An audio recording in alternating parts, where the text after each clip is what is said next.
চলমান যুদ্ধে ইসরায়েল, যুক্তরাষ্ট্র ও তাদের মিত্রদের ক্রমাগত হামলার জবাবে ধারাবাহিক পাল্টা হামলা চালিয়ে যাচ্ছে ইরান। তেহরান থেকে আসা সেসব পাল্টা হামলার মাত্রাও যেন ক্রমেই তীব্র হচ্ছে। মূলত কৌশলগতভাবে গুরুত্বপূর্ণ হরমুজ প্রণালীতে যান চলাচলে বাধা দেয়া থেকে ইরানকে বিরত রাখতে নানামুখী পদক্ষেপ হাতে নেন ট্রাম্প ও তার মিত্ররা। এর অংশ হিসেবে ইরানে মার্কিন সেনা পাঠানোর ঘোষণা দেন এবং বিষয়টি নিয়ে জোর তৎপরতা চালিয়ে তেহরানকে প্রকাশ্য হুমকি দিয়ে কোণঠাসা করার চেষ্টা করেন মার্কিন প্রেসিডেন্ট। সর্বশেষ গত পরশু ইরানের দক্ষিণ পার্স গ্যাস ক্ষেত্রে ইসরায়েলি হামলা ট্রাম্পের সেই তৎপরতারই অংশ বলে মনে করছেন অনেক বিশ্লেষক। তবে হামলার শিকার হওয়ার পর ইরান দমে যায়নি, উল্টো আরো অধিক মাত্রায় আঘাত হানা শুরু করে। এর মধ্যে যুক্তরাষ্ট্র ও তার মিত্রদের জন্য সবচেয়ে বড় ধাক্কা কাতারের বিশ্বের সর্ববৃহৎ এলএনজি উৎপাদন ক্ষেত্রে ইরানের চালানো ভয়াবহ হামলা।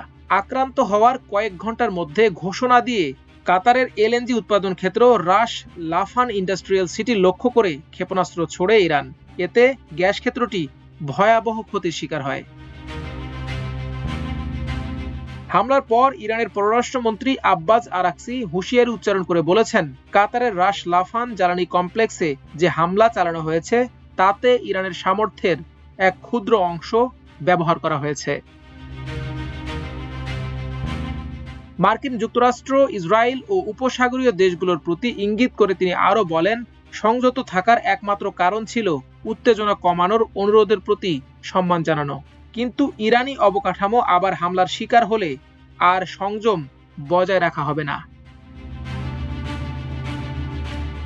আরাকচি আরও বলেন, যুদ্ধের ইতি টানতে হলে ইরানের বেসামরিক স্থাপনার ক্ষয়ক্ষতির বিষয়টিও সমাধানের অংশ হিসেবে বিবেচনা করতে হবে। এবার যেন ট্রাম্পের বক্তব্য ও সাম্প্রতিক পদক্ষেপ সে কথারই ইঙ্গিত দিচ্ছে। ট্রাম্প গতকাল বৃহস্পতিবার ইঙ্গিত দিয়েছেন, ইরান যুদ্ধ চতুর্থ সপ্তাহে গড়ালেও দেশটিতে মার্কিন সেনা মোতায়েন করার কোনো পরিকল্পনা তার নেই। সাংবাদিকদের এক প্রশ্নের জবাবে ট্রাম্প বলেন, না, আমি কোথাও সেনা পাঠাচ্ছি না। যদি পাঠাতামও তবে নিশ্চিতভাবে আমি আপনাদের তা জানাতাম না।